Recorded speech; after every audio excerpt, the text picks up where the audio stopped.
Compass সিরিয়ালের আমরা আগামী পর্বে দেখতে পারবো বিহান কম্পাসকে বলেন, তুমি কোথায়? আমার কলেজের বদনাম করেই আমার কলেজটাকে নষ্ট করে দিতেই আমি তোমায় দেব না কম্পাস ভৌমিক। কম্পাস বলেন, মানে কি বলছেন কি আপনি? বিহান বলেন, কেন তুমি তোমার কীর্তি দেখোনি?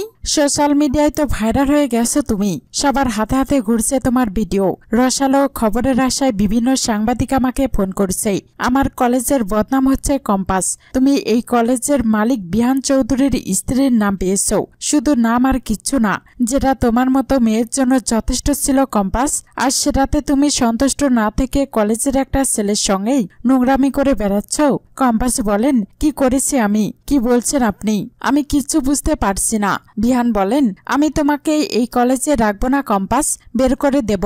মাও আটকাতে পারবে না বলে দিলাম। কম্পাস বলেন, মানে কি বলছেন কি আপনি উল্টা পাল্টা? কার সাথে কি করেছি আমি? ভুলভাল অ্যালিগেশন কেন আনছেন আমার নামে? আপনি কিন্তু ভুল করছেন বিহান স্যার। বিহান বলেন, জাস্ট শাট আপ। আমি ভুল করছি কিনা সেটা সোশ্যাল মিডিয়া খুলে দেখে নাও। শোনো কম্পাস, তুমি এখন জিতের সাথে কোথায় আছো? তবে এটা জেনে রেখো, তোমার সঙ্গে সঙ্গে ওই জিতের ভবিষ্যৎও কিন্তু নষ্ট হয়ে যাবে। ওকেও আমি কলেজ থেকে বের করে দেব। ঋতুজা বিহানকে বলেন, বিহান তুমি তো ছিলে ওখানেই, দেখেছো তো নিজের চোখের সবটা, শুনেছো নিজের কানে, বুঝতে পারছো তো যে কম্পাস মায়ের বিরুদ্ধে কোনো ষড়যন্ত্র করেনি, বরং কম্পাসের বিরুদ্ধে ষড়যন্ত্র করা হয়েছে। তুই বুঝিস তো সেটা? তুইও বিদ্রুপের হাসি হাসছিস বিহান। আমি বলছি তোকে, মাহি গন্ডগোল করছে কিছু একটা, ভুলভাল লোকজনের সঙ্গে মিশছে, আর এটার জন্য আবারও মাহি এর থেকেও বড় বিপদে পড়বে। আর তখন তোমরা কম্পাসকে বিশ্বাস করবে, এটা আমার বিশ্বাস। বিহান বলেন, আর এটা কি? তোমার কম্পাসের কীর্তিটাই একবার দেখে যাবে না মা? দেখো কম্পাসের সম্পর্কে তোমার ধারণা চেঞ্জ হয় কিনা।